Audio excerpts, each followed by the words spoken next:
All right. Hello, everybody. Welcome to Nostalgia Trap. My name is David Parsons. I am ready to go if you are. I hope you're doing well. Got a great conversation to share with you today. My guest is Matthew Stanley. He is an associate professor of history at Albany State University. That is in Georgia, for those of you keeping track. We had Matt on a while back to talk about his book, The Loyal West. But he has a new book out that I think everyone who listens to Nostalgia Trap will be interested in. It's called Grand Army of Labor: Workers, Veterans, and the Meaning of the Civil War.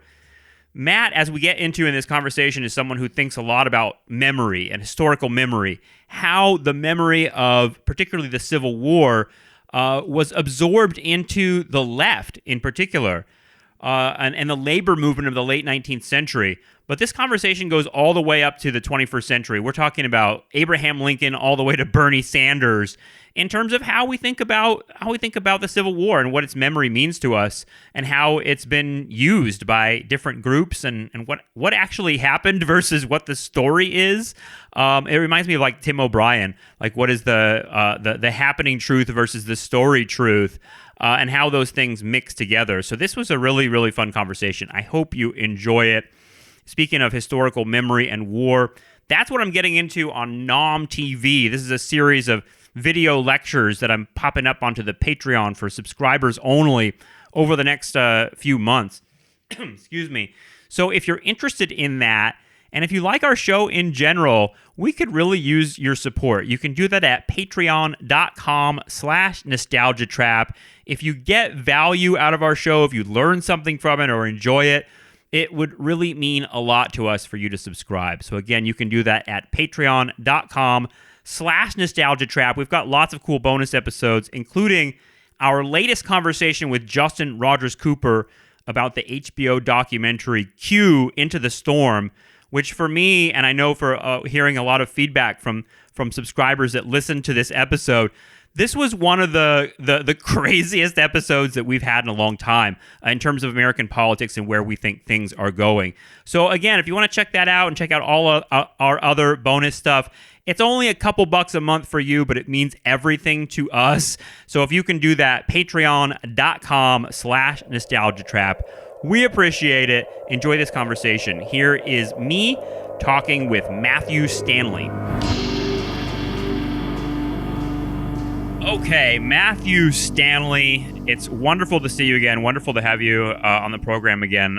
Your book, I want to say the name of it before we even get started. It's called Grand Army of Labor: Workers, Veterans, and the Meaning of the Civil War. Thanks so much for coming on the program. Thanks for having me on, David. Glad to be back. Yeah, reading through your ideas and the arguments and the history you're laying out in this book, there are so many intersections with the way I think about the Vietnam War, and I'm thinking we can sort of maybe come to some sort of understanding in terms of the idea of memory, the idea of sort of like the way we remember war. Yeah. And the Civil War just seems ridiculous. I don't even know where you start. It seems like you're centering this around workers and labor in particular, and how those groups and how those individuals imagine the meaning of the Civil War. But how did you come to this, and how did you decide to sort of like narrow your focus on workers and the way they remember the Civil War and sort of use its image in their politics? Well, I'm trained as a memory historian and as a Civil War historian. So I'm not a trained labor historian. I didn't come at this from a labor angle, though. Personally, I'm a leftist. I'm interested in labor history and labor politics and that sort of thing. So I was actually, I think, going through some sort of trade union journals and working class and labor newspapers. And there was just Civil War memory stuff all over the place. And I couldn't really believe that the people in my subfield hadn't really gotten to this yet, hadn't really tapped into this deep reservoir of Civil War memory that was just everywhere in the Gilded Age and Progressive Era labor movements. And so I started looking sort of a little deeper into this, and there wasn't a whole lot connecting it to the labor history either. So in some sense, labor historians had kind of neglected the memory aspect, and memory historians had neglected the labor aspect. So I kind of found this little niche. I don't know how niche it is, but it's this sort of nexus that hadn't really been fleshed out yet. And I kind of ran with it, and it turned out to be a pretty cool project. Yeah, it reminds me of, and I think you actually mentioned this in your work, and certainly in our emails about this book, but sort of like, I don't know, the way the left today thinks of the Civil War, and I remember when like Jacobin magazine first started like years ago. I don't know when that was, 2015, 16, somewhere in there, maybe earlier. But they I feel like they used the iconography of like Lincoln and like all of a sudden I saw this vision, and it's sort of like I was in grad school at the time, and I was thinking like, this is sort of like different vision of the Civil War than I thought, especially Abraham Lincoln as this like Marxist communist sort of dude. Where does that come from? Well, I think maybe the issue you're talking about, I think it was like 2014, 2015, had Marx and Lincoln riding in a car together on the cover. There is this, I think, specific, collective memory of the Civil War on the socialist left or on the sort of labor left today. That is kind of proletarian and orientation that we probably haven't seen. Maybe you can speak to the 1960s, but certainly probably since the 1930s that Jacobin has tried to sort of resuscitate. They publish a lot. I published, several articles on the Civil War for Jacobin. I know a lot of people in the editorial board are interested in that era. Some of them are actually, at least one or two, are actually Civil War historians. I used to read ISR quite a bit, and the ISO had devoted whole issues of that magazine to Civil War and Reconstruction. But I agree that something took off, kind of maybe coincided with Jacobin, that started a broader thinking about the Civil War as it related to sort of left labor history. Well, I mean, one of the things that you identify in your book is something I thought was really smart, is sort of like the two different major directions in the way that people remember the Civil War, at least use its memory. I mean, use its memory within the context of labor, with one being sort of like this liberal sort of reformist impulse, and the other one being like sort of like this revolutionary communist impulse. It seems like what Jacobin is picking up on.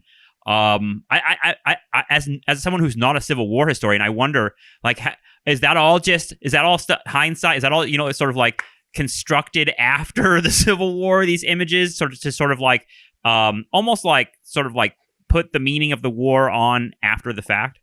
Yeah, I mean, that's what, to some extent, I think that's what all memory is. It's, using the past to function some way in the present, to cope or absolve or, inculcate or whatever. But yeah, there was this tension. I don't want to like frame it too much in a binary sense, but there was sort of tension between modes of commemoration that were rooted in sort of nationalism, reform, reverence for the nation state, sort of the Civil War as reconstituting the nation state, and then others that came to be rooted more in like socialism and internationalism, that tended to coincide with surges in labor militancy and tended to coincide also with industrial unionization. Not exclusive craft unions tended to promote sort of a more socialist-oriented, internationalist sort of idea as the Civil War as a precursor maybe to a wider emancipation of labor is sort of the language they would have used. But I think, I think some of, all collective, and this goes back to like memory theory back in the 1930s when Halbwachs was kind of, inventing this stuff, is that it's both a retrieval process and a construction process. So, memory is retrieving certain things from the past that are true. And maybe manipulating them, maybe not, but it also means adding things to stories from the past that, serve some kind of political function or social function in the present. And so there's both of those things going on in the Gilded Age and the Progressive Era. So in some sense, the more radical workers are responding to industrial capitalism by, changing the narrative or recreating the narrative of the Civil War and saying, maybe we eliminated one form of particularly oppressive labor system, but now industrial capitalism has just opened up new forms of slavery, and we need a second and third and fourth emancipation, and we need to sort of expand the old, early Republican Party free labor definitions of what freedom actually means. And right, in some sense, that's what America, that's what leftism is. That's what Marxism is trying to understand exactly what freedom means and trying to expand that definition, especially through the democratic, and economic sphere. God, and so that struggle that takes place after the war. I mean, can you give us like a little bit of the context of sort of like, because like who are the groups and people who are sort of engaging in this discourse? Because it seems like what you're talking about is sort of in the context of like industrial capitalism becoming something else, and that's part of what compelled me about your book is sort of like it's taking place during this moment where there's like deep transition, right? I mean, it's this is like the factory system is becoming like commonplace, and it seems like it's a reaction to almost the forces that were unleashed by the war, if that makes sense. Right. Yeah. I mean, it was, leading up to the Civil War, there was a strained relationship at times between the abolitionist movement, which tended to be more middle class, and the nascent labor movements, which were very working class, obviously, and also very Catholic and urban in many places. But in some ways, like slaveholders and the would-be Confederates understood the connections between abolitionism and socialism in a way that even like labor folks and abolitionists didn't. I mean, they were warning, as early as the 1840s. When the 1848 revolutions are breaking out, that, the natural extension of abolitionism is socialism, because they're talking about defined property. Yeah.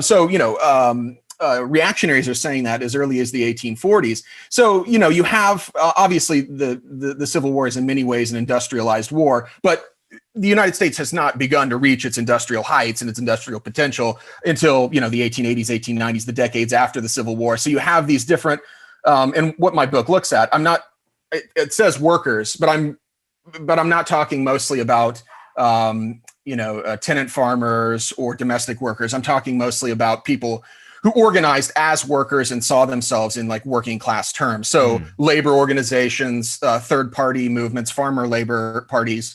So you have like the National Labor Union, the Greenback Labor Party, eventually the Knights of Labor. These different groups pop up in the decade or two after the Civil War. And what they do is they sort of lay waste to this idea of the Civil War as a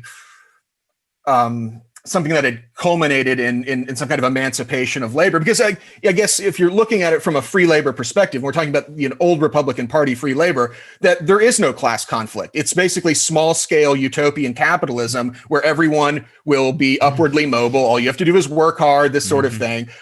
We still have people regurgitating this myth. But what this, in that, if that were the reality, you wouldn't need people to organize as workers, because there would be no permanent working class. But the transition to industrial capitalism sees, the creation of a permanent wage labor force who then began to strategize, right, how to fight back against capital. And in some ways, the battles against the slave power translate to these battles over the money power, in the 1870s and 1880s, and offer sort of a template for this, confrontation with capitalism and with capital, like we see in the great strikes of 1877 that Justin talks about, and things like that. Yeah, I'm wondering what. I mean, it sounds like a chaotic politics in some respects, and it almost seems like the Civil War offers almost like a container for people to maybe understand the terms of it, if that makes sense. Right. And to me, it seems natural that the Civil War would sort of be the rhetorical battleground for sort of like understanding what all this stuff means. But I'm wondering about the race element of it, like how that sort of plays out in the late 19th century, because it's such, I think people in the 21st century obviously have a hard time sort of understanding the way race operated in the late 19th century, because it's a tricky moment, and it's just like, it's tied up with Reconstruction and everything else. But I wonder, like, what are the big ideas there in terms of how race is operating within this? Because it seems like they are using words like wage slavery and slavery, and really kind of looking to the abolition as a really sort of key moment in history, but then at the same time, there's sort of like this just awful like racial divisions even within labor. How is that all squared, or is it not? I mean, that's kind of what I argue in the book, and this is really nothing, I don't think, terribly profound, but I explore it through the vein of memory and cultural politics. Is that the biggest problem with this the sort of memory of the war as a first emancipation, or as one step in a revolutionary process, is that this memory, by and large, and certainly through the 19th century, sort of lacks racial analysis. And there's a sort of a fundamental failure of white workers to integrate sort of the racialization of capitalism into the meaning of the war. So, white, and there are a lot of reasons for this. One, white supremacy was omnipresent. It wasn't more present in labor than it was anywhere else, really. So, I mean, I think that it would be wrong to argue, as some have, to say, well, look at, Debsian socialism or the New Deal for that matter. And because there was racism in it is evidence that it was therefore bad or therefore worse than, or to cynically use that against, a certain type of social democratic or left politics today. So I don't think that's the case. But the other thing to sort of understand is that this was a highly atomized labor force in which groups like, for instance, the Socialist Labor Party, they didn't even speak English, the vast majority of them. So we were really fragmented by ethnicity, by language, by religion. And the one sort of, common ground they all have is class. And they really, in many ways, liquidate non or extra class distinctions like race and gender and everything else in order to try to find this foundation. And this is also a nation that just fought like this fratricidal war. So the fear of social fragmentation over any issue other than class is a real thing. So, you combine white supremacy with this sort of total intentional neglect of any non or extra class distinction within the working class. And the effect is that you have a normalization and prioritization of whiteness that often ends up, I argue, reinforcing the color line or facilitating a white reconciliationist movement. And I think, so we're talking, I mean, when I talk about white reconciliationist movement, I'm talking about the Civil War memory concept expressed through David Blight's book, how sort of, white supremacists and reconciliationists got together in the 1880s and 1890s and sort of undercut the African-American emancipationist memory of the war. So I argue that, the labor movement both, widened the emancipationist memory of the war in some ways and restricted it and in others and curbed it in others. It makes me think, like, what are the bonds that are, because you mentioned class, like, in this sort of, it's I think it's really kind of a key thing to understand, is that sort of like class being the sort of like dominant bonding agent right now, because we're, we just fought a war and we don't want to divide by all these other, identity elements and things like that. But I wonder about the nationalism and the force of nationalism within all this, because within labor particularly, like the radicals in labor in the late 19th century, what are they saying about the sort of like national vision of America, America trademark, what is that to them? Or, and how does it relate to sort of an internationalist vision of labor? Are they, because it seems like that's a kind of key distinction in sort of like the direction of the politics, right? It's sort of like, it's almost, I mean, to put it really crudely and broadly, the way people say, like, now, should we join capitalism and the state and try and reform it, or do we tear it all down and start some kind of global one world project? Right. What is that discourse like in the late 19th century? Well, it's just as diverse as what you described. Some labor organizations. I mean, the Gilded Age anarchists movement, for instance, Red Chicago. They are explicitly endorsing, even though they're using Civil War memory in many ways, they're explicitly endorsing a sort of vision of the Civil War as something that needs to be expanded to an internationalist framework. The sort of red memory of the Civil War, as I call it, sort of sees the confiscation of slaves and the attempted confiscation of plantations as a precursor to the confiscation of factories. I've heard that argument from leftists today, that like this was like one of the biggest state seizures of property in history. True. and a major. What do you think of that, Matt? Well, it was it was. But it's all, I mean, I don't have the numbers in front of me, but you're talking about, the probably one of the largest, liquidation of assets, in world history at that point.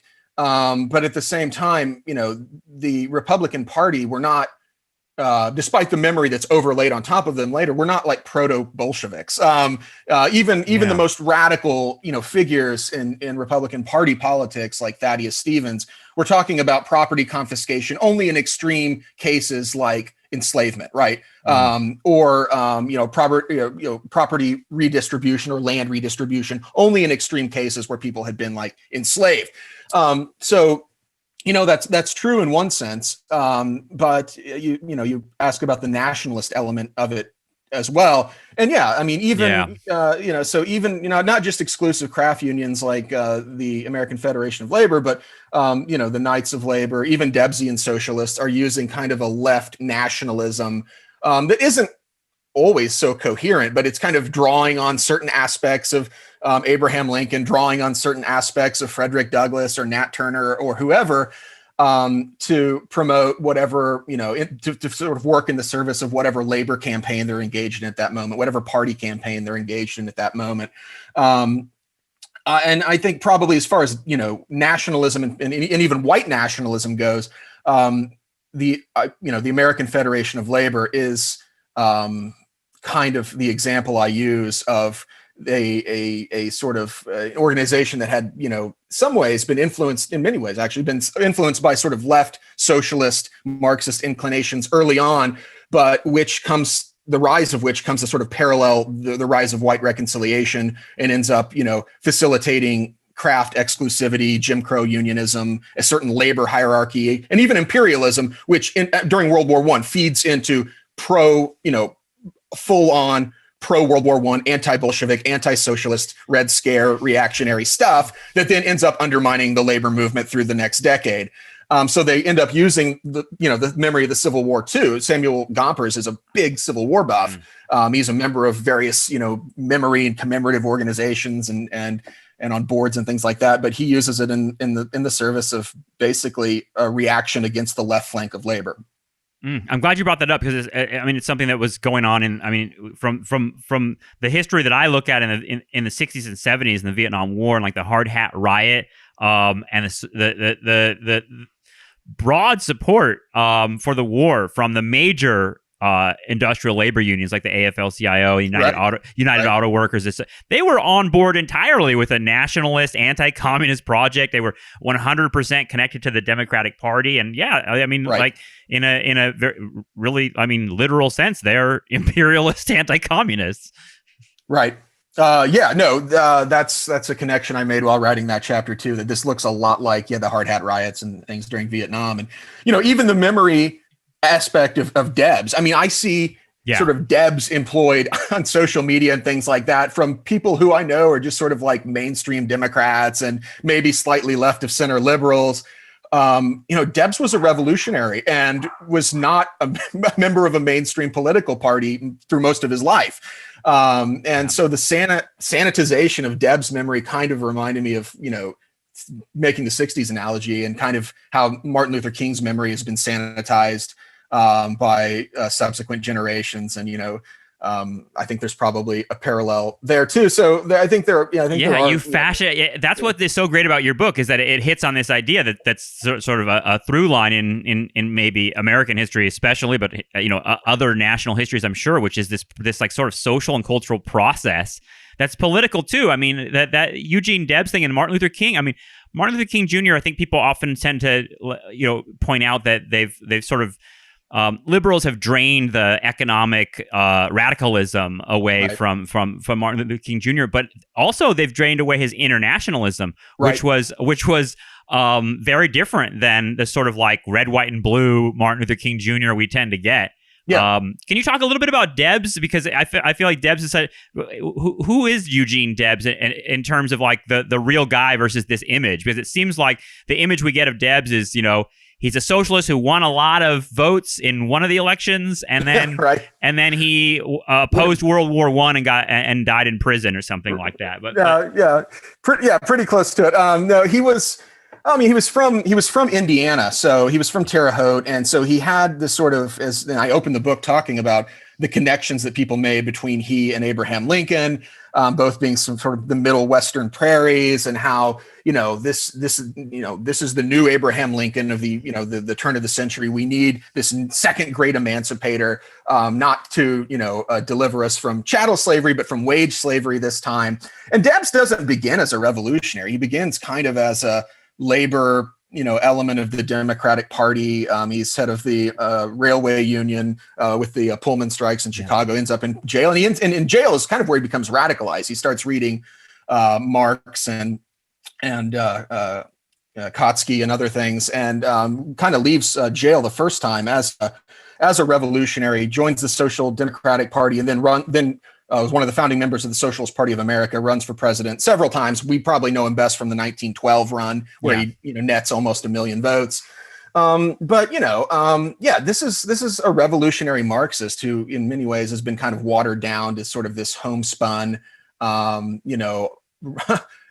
nationalist, even like Prairie Red, which there were members of his. The Debs' Socialist Party was a big, complicated organization, right? Mm-hmm. It was the heyday of American socialism. It was the biggest tent possible for American socialism. But Debs himself was, increasingly a committed, like, anti-racist who was interested in sort of finding, understanding the more oppressed segments of the working class. He was bad at that at first. He got better about it later in life. But he also, one of the quotes from the book that I love is that he complains about the middle classes and sort of the more affluent classes glorifying all the revolutions of the past, while at the same time shaking their fists at all the revolutions of the future, which is a quote I love because it's so fucking true. And you can see it. You can see it in contemporary Democratic Party politics that, they lionize, these figures from the past and movements from the past who were anything but, aligned with sort of the neoliberal vision or the, even non-social democratic vision of contemporary democratic politics. So the same people who, heap praise onto someone like Debs or even someone like Thaddeus Stevens or Frederick Douglass would, hate those people in real time today. They would call them, they would call them, dissenters, or they would call them, call for them to get in line or whatever kind of. Rhetoric. It makes me think of. It's hard not to think about Bernie when you're talking about Eugene Debs, because I feel like that when you hear about Debs, you often hear it from like comparisons to Bernie's run because he's a professed democratic socialist who got a lot of votes. Right. I know. I wonder like what if that's always going to be there, because it seems like the neoliberals hate Sanders. Like they sort of and Sanders is as I wonder what's the space between Sanders and Debs in terms of revolutionaries. I know that's not a scale, but it seems like Bernie has more of a inside strategy than Debs. Right. Yeah, definitely. Debs didn't run as a Democrat or a Republican. Mm-hmm. Even he didn't even run within the progressive wings of those parties. I've always kind of looked at Sanders as someone who, clearly is from a left, in many ways, left Marxist background, or certainly a new left background.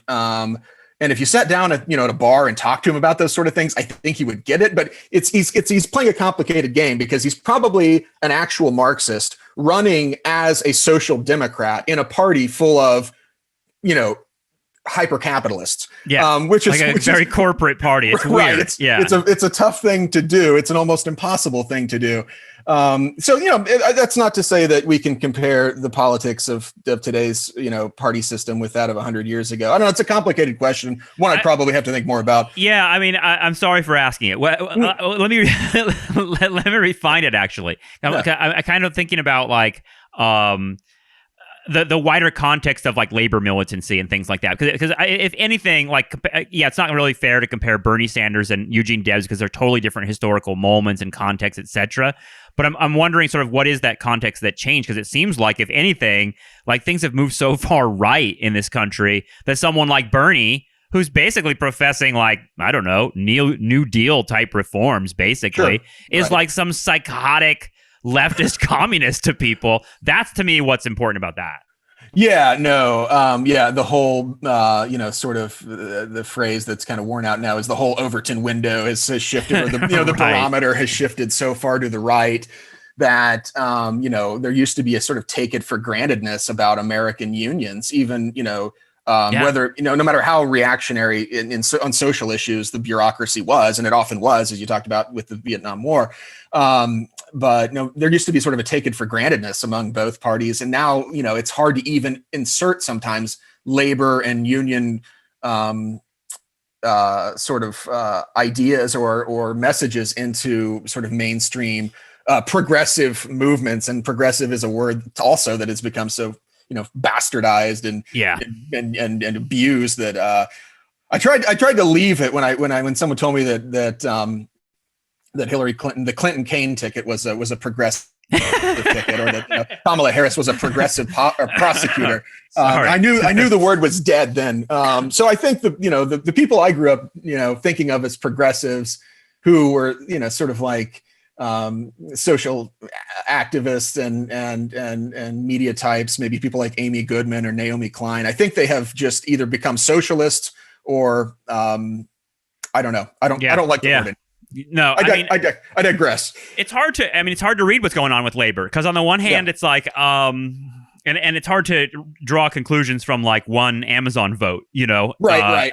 Especially in Alabama. Yeah. But at the same time, you're sitting there being like, it just doesn't. It seems like unions and that sort of like labor militancy almost seems like a nostalgia trap for people. Meaning, like, it seems like it's all of our references and everything. You talk about like memory, right? Like it's all from like long ago. When you ask when I ask my students about unions, I feel like it's like almost generations behind. It wasn't like their dad was in a union. It's like maybe their grandpa might have been in a union. Right. And try teaching it in Georgia. It's no, but I think you're right. The real sort of life force of left politics today is through the teacher strikes, through Black Lives Matter, through the Sunrise Movement. And so I think the question becomes sort of how to connect, environmental, racial justice movements into how to integrate those into labor campaigns. I saw a sign on Facebook today that unions in support of Black Lives. And I thought that was great because you don't see many of that. You see like Black Lives Matter, or you see these, labor, but you don't see the two kind of. Yeah. No, it seems like you like choose, like you can be a person who talks about economics, or you can be a person who talks about race, but you can't really do it at the same time, which is a really weird thing because it's like the only way to figure it out. Right. That's the only way it works is if you talk both at the same time. So what was Debs in terms of him, Debs' attitude, just to get back to Eugene Debs, like in that that early 20th century moment? How is he fashioning his sort of vision of the Civil War and Lincoln? Like, in other words, how is he relating to all of that? And like, is he like constructing a picture that's a little distorted, or that's like sort of like capturing the revolutionary spirit and promoting it? Yeah, I don't know if Debs had I don't know if there's any smoking gun where he's like, this is my philosophy on the Civil War. But the Civil War imagery, symbols, they're all over his writings. They're all over his speeches. They're all over his personal correspondence. And I think his general feeling is that like any socialist or left populist program has to involve a socialist or left populist memory that includes American history. So kind of a people's history. I think like he would have seen the view of like Howard Zinn as like, one to promote that the real American, there's this great man history, that you get through monuments and things like that. But there is this also this people's history. There's always been this sort of countervailing power. Debs talks about the Civil War on those terms. He's really, really into John Brown. He even collects like artifacts that were owned by John Brown, which is a weird thing. But that's, it is a weird thing. The John Brown stuff is fascinating to me because like there's another figure that like there's so much like projected upon. Right. No. Yeah. You could do. I mean, well, there actually has been a book or two written on John Brown and collective memory. But yeah, John Brown's all over this book too. And I think it's John Brown. He sees in Brown someone who's also like a renegade and an outsider, but also someone who, I don't know if there's like a white savior thing going on here too, but someone who's, obviously willing to pay the ultimate price for racial justice. Yeah, I feel like there's a bit of a violent fantasy there too. Like, yeah, we had someone on the show years ago that was talking about like basically the generation of like white dudes that were raised around the time that we were. I think we're around the same age, but like when Glory came out, like that film sort of like gave this generation of people like a language to which to like righteous violence. Yeah, like I want to like kill a whole lot of fucking bad guys. Right. I mean, in the same way that the Nazis give us that. Yeah. And it feels like that story plays out with John Brown in very particular ways too. Yeah, no. And yeah, you see that, I think, with, it's not John Brown, but it's very similar with like Django Unchained.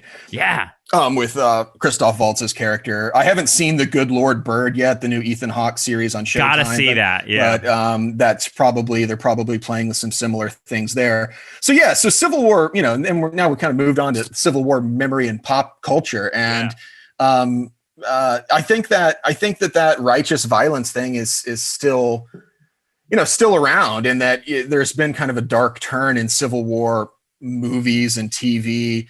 But there's still not really, and there's obviously been a turn toward a more liberal, pluralistic perspective in Civil War media, but we're still not really at a point where we're talking about real, the Civil War is like a real radical, or, anti-capitalist event or anything like that. I think Free State of Jones maybe made a noble effort to sort of analyze the interlocking racial and class oppressions.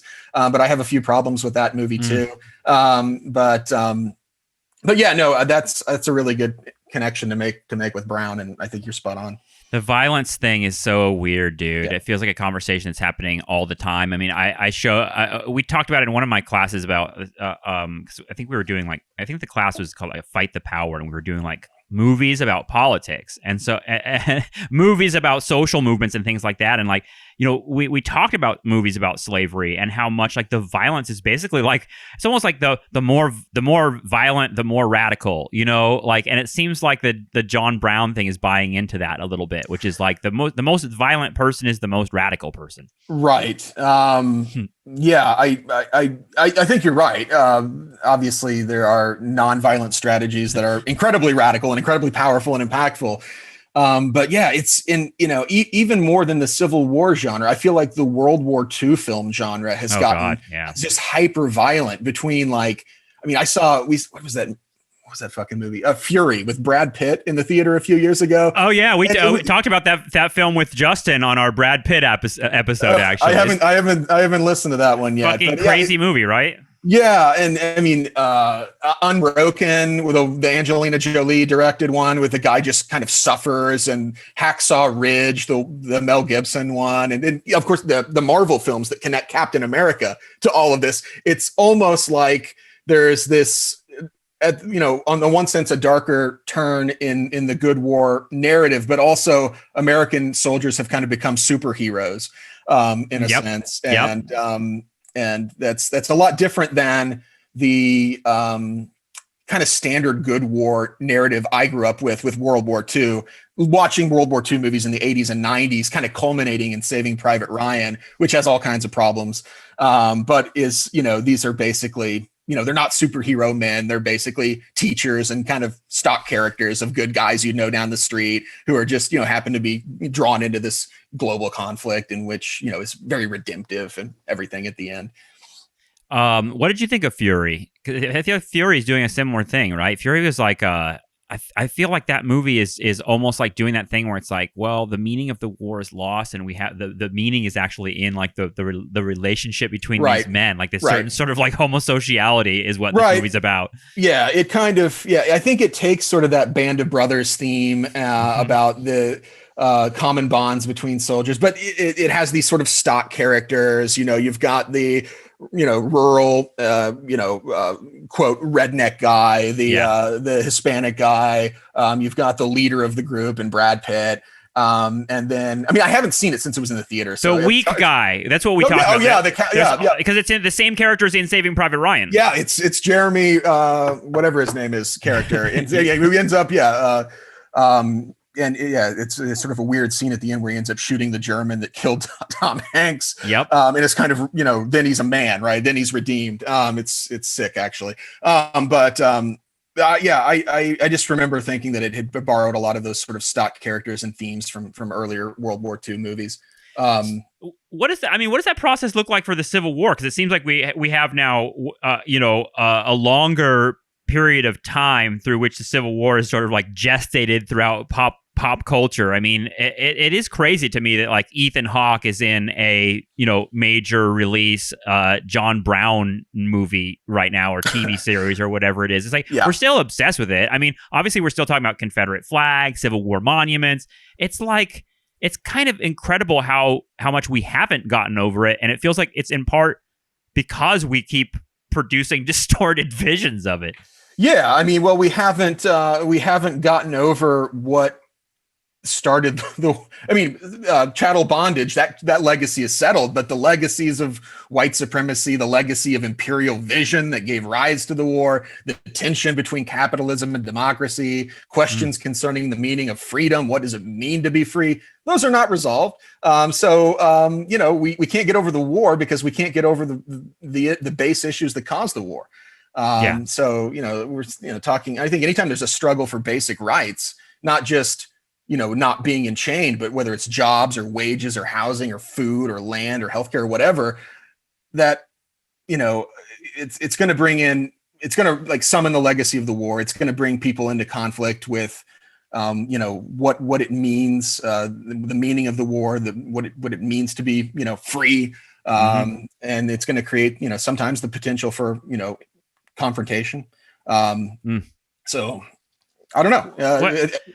It's not over. I'm wondering what are the kinds of, because you get into like the sort of like relationship between culture and social conditions, and you make this assertion I noticed a couple different times where you say like social conditions are the like kind of creating the culture and not vice versa.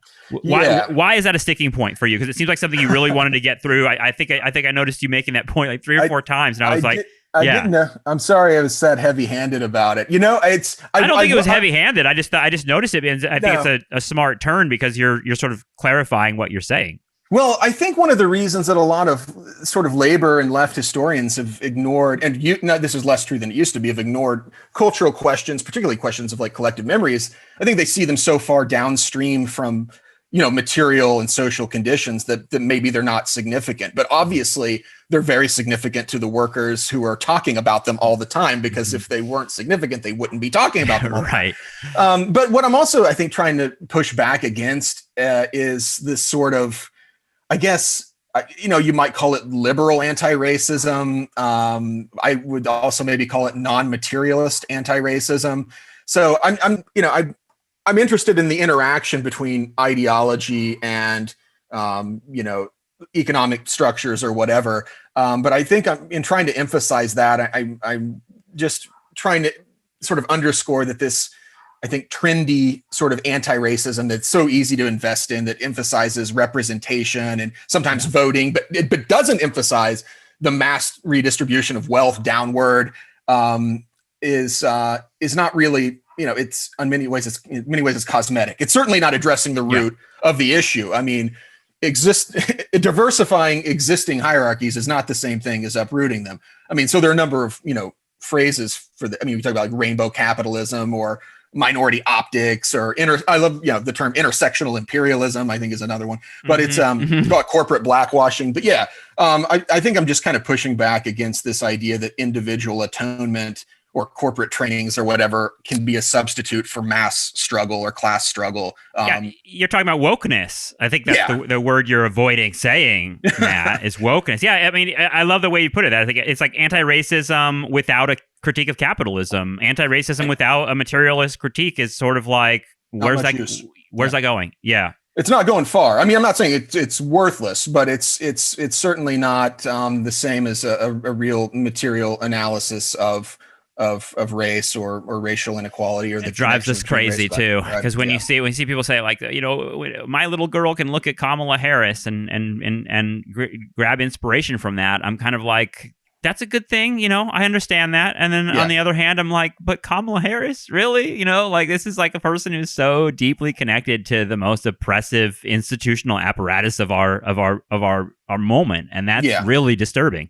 I mean, I think there's a segment of the Democratic Party who believes that sort of liberation can come through corporate diversity trainings, or when in reality those are a way to say you're doing something without doing much, or to more cynically to avoid lawsuits or something like that, or even that liberation can come through voting. When I think the trajectory of inequality of both class and race over the last 50 years has shown us that voting isn't the path to liberate. Not to say that voting is worthless. I mean, but a strictly electoral road to any kind of liberation is a very narrow, tragically narrow one.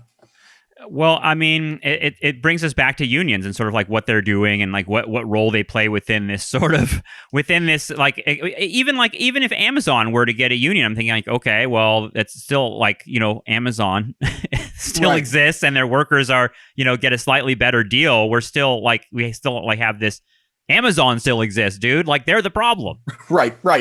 Yeah, I mean, and this gets back to the divide that it is, that Civil War memory is used or becomes a sort of a terrain of struggle in the book over, okay, are we just fighting over wages and hours and conditions, or are we actually fighting for control of our workplaces? And that's the divide that these workers are fighting over, and they're using the Civil War as a sort of a cultural terrain to flesh that out.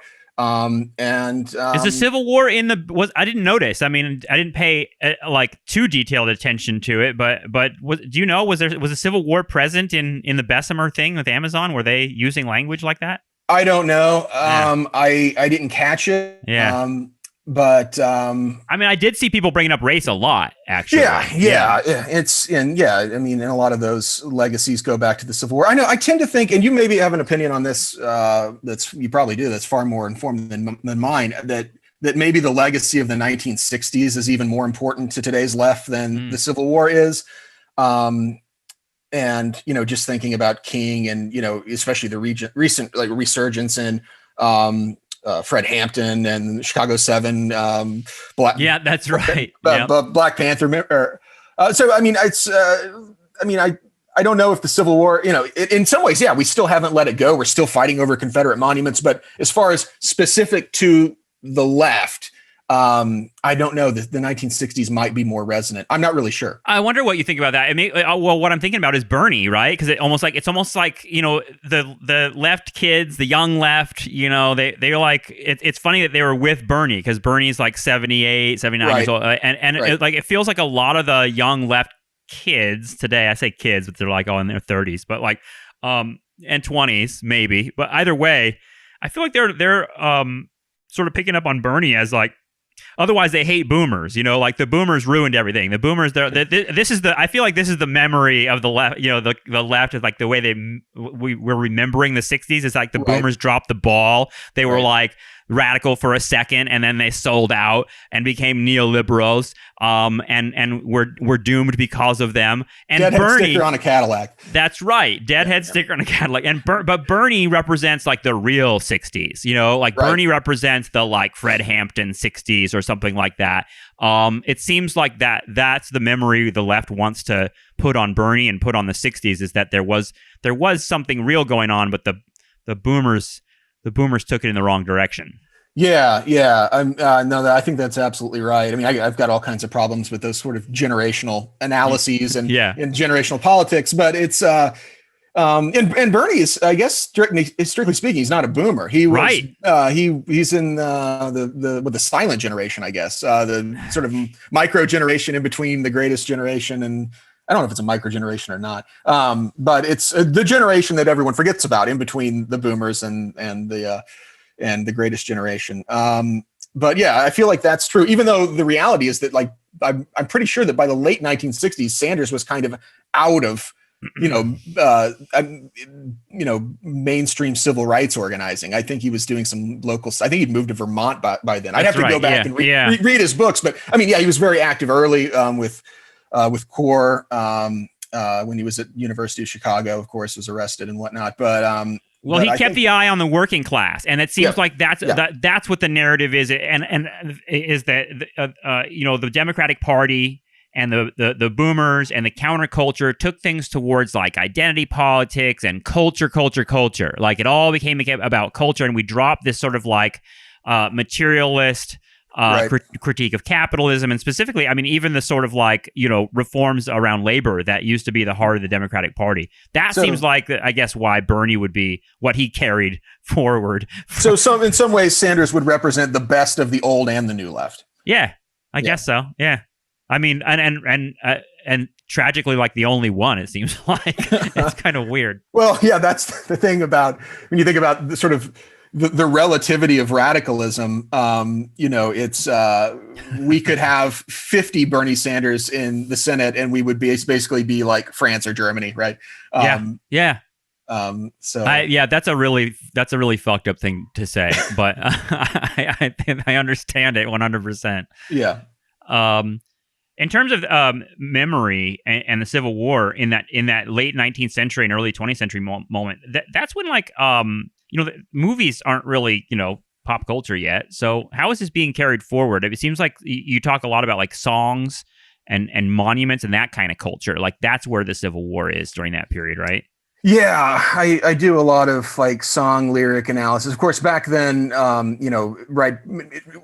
Coincident with every major campaign that parties would release songbooks. So these are songs that they would sing at campaign rallies, things like that. So yeah, I look at a lot of songbooks, material culture associated with parties and labor movements, a lot of labor journals, a shit ton of newspapers. I don't know how many different newspapers I used in this book, but it was a lot.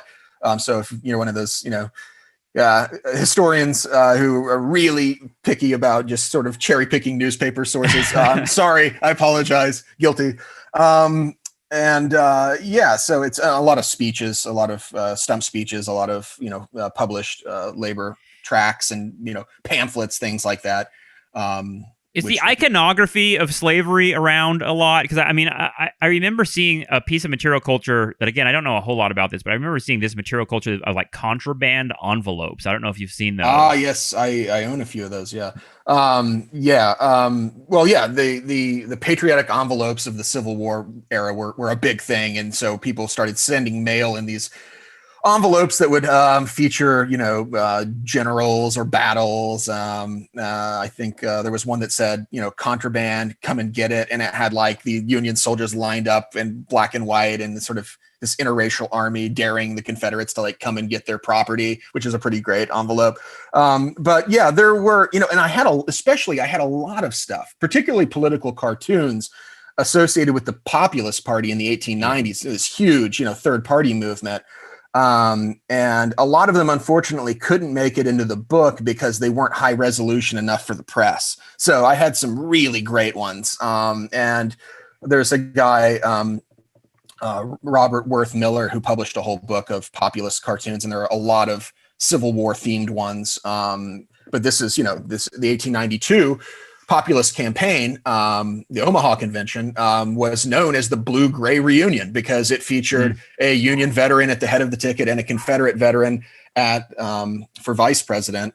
So it was this sort of great celebration in many ways of coming together as old enemies coming together, not necessarily on white nationalist terms, even though there was plenty of white nationalism in the populist movement, but as like we need to reconcile not over white nationalism. And we also don't need to talk about North-South divisions because that obscures the real issue, which is class and trade and sort of materiality.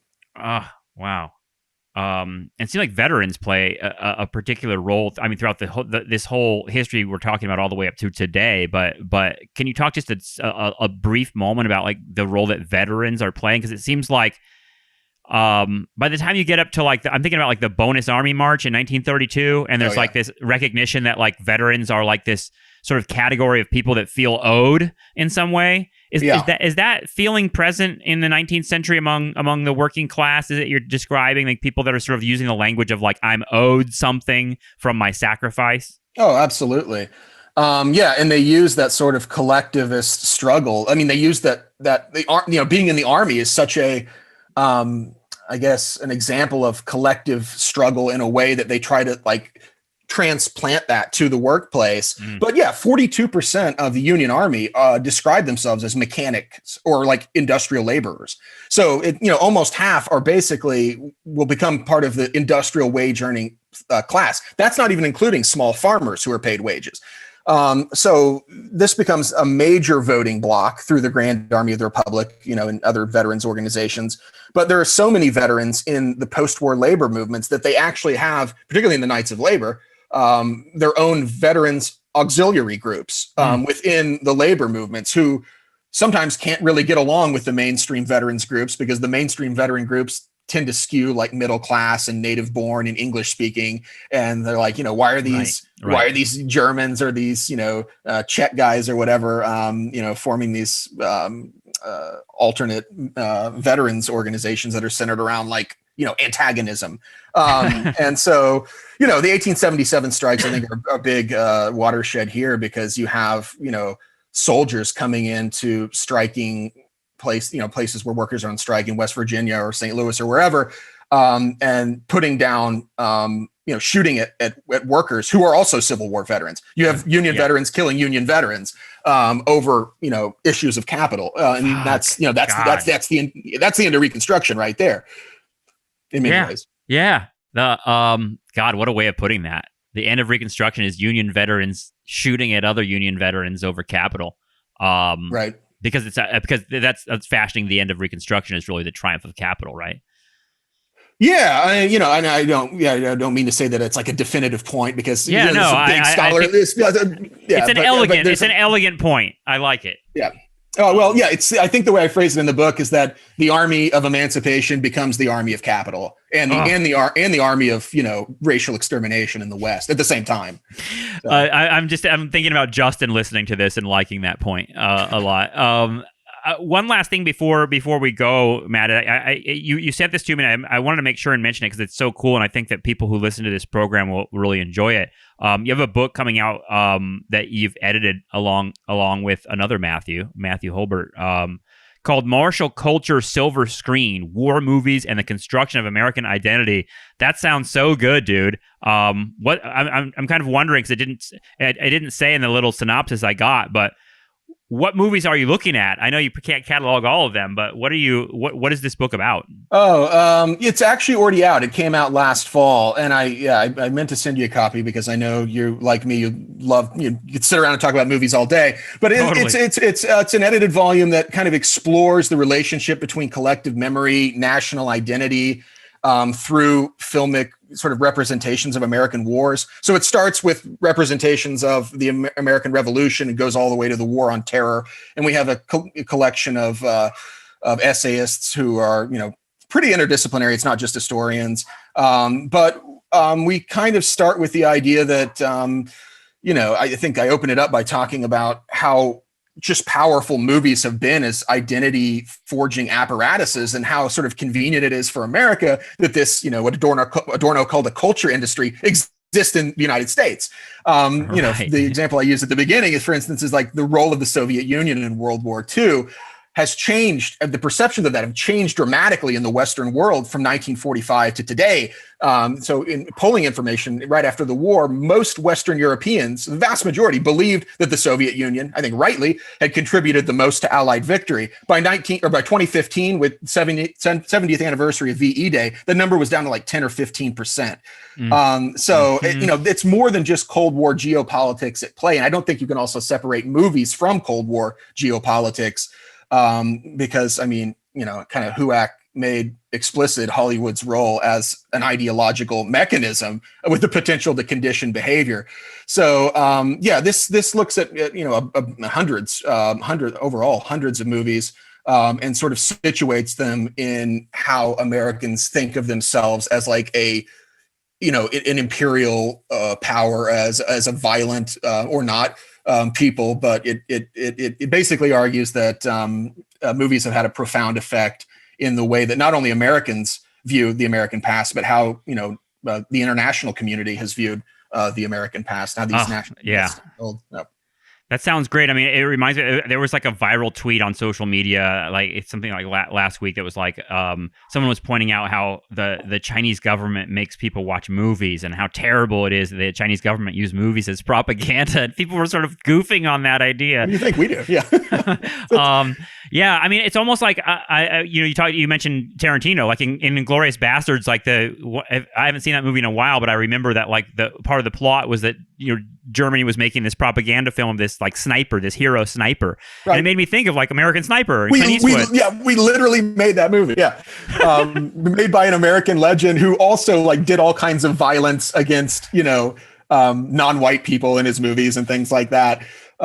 So yeah, I mean, there's a direct correlation between this, just after I talked about how culture is downstream from all of this, there's also this direct correlation between these cultural productions or, this sort of social reproduction of ideology and how people think about that stuff. I mean, I have been to Dachau, for instance, in Germany a few times. Yeah. It's an incredibly powerful experience. I'm not taking anything away from the horrors that happened at Dachau, but Dachau was not one of the, I guess, in terms of fatalities, not exactly one of the biggest killing camps, but its reputation has risen based on, first of all, American involvement. Americans liberated it, unlike all of the actual death camps, which were east of Berlin, and it being featured in movies and on TV programs. So it's like this huge tourist site, even though there are, far bigger death camps that are like neglected, that people don't go to. And that's just one example. That kind of stuff, though. I mean, how like the stuff from the movies becomes the fact, and then becomes not only a fact, but something that can be sort of woven into an ideology. Yeah. Print the legend, right? Scary, man. Yeah, print the legend, exactly. Well, your book hits on so much of this stuff from so many different angles, and it's got such a I don't know. There are so many smart points on every page, but I really appreciate you coming on and sharing some ideas with me, Matt. Was happy to do it. Happy to be here.